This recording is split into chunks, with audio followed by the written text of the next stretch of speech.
Hi praise lord. దేవుని పరిశుద్ధ నామానికి స్తోత్రం కలుగునుగాక.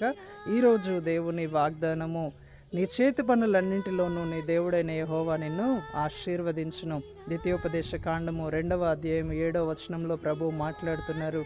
చూడండి, మనలో చాలామందికి ఒక సందేహం ఉంటుంది. ఏంటంటే, నేను చాలా కష్టపడుతున్నాను, చాలా శ్రమ పడుతున్నాను, కానీ ఎలాంటి దీవెనను, ఆశీర్వాదాన్ని నా జీవితంలో చూడలేకపోతున్నాను అని.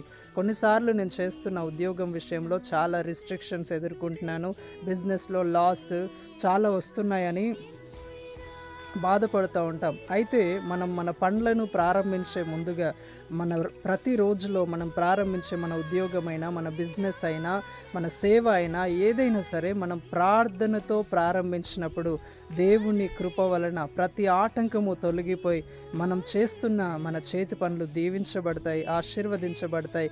క్లిష్టమైన పరిస్థితులైనా సరే దేవుని కృప వలన సునాయాసంగా జరిగిపోయి మన ఒక చేతి పనుల్లో, మన బిజినెస్లో, మన సేవలో మనము ప్రార్థనతో ప్రారంభించినప్పుడు దీవించబడతాం, ఆశీర్వదించబడతాం, ప్రతిఫలాన్ని చూడగలుగుతాం. ఇంకొకటి ఏంటంటే, చాలామందికి ఒక సందేహం, నేను ఎంత కష్టపడినా చిల్లుపడిన సంచిలో వేసినట్టుగా ఉంటుందని.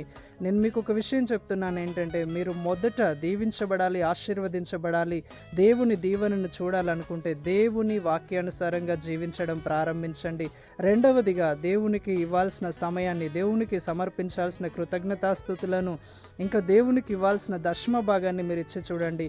అప్పుడు మీరు దీవించబడతారు, ఆశీర్వదించబడతారు. మన తండ్రి అయిన అబ్రహాము దేవుని మాట విన్నాడు, దేవునికి దశమ భాగం ఇచ్చాడు, సమయాన్ని ఇచ్చాడు. ఈ రోజు వరకు కూడా ఆయన సంతానం వర్ధిల్లుతుంది. అట్టి కృప దేవుడు మనందరికీ దయచేయునుగాక. ఆమెన్.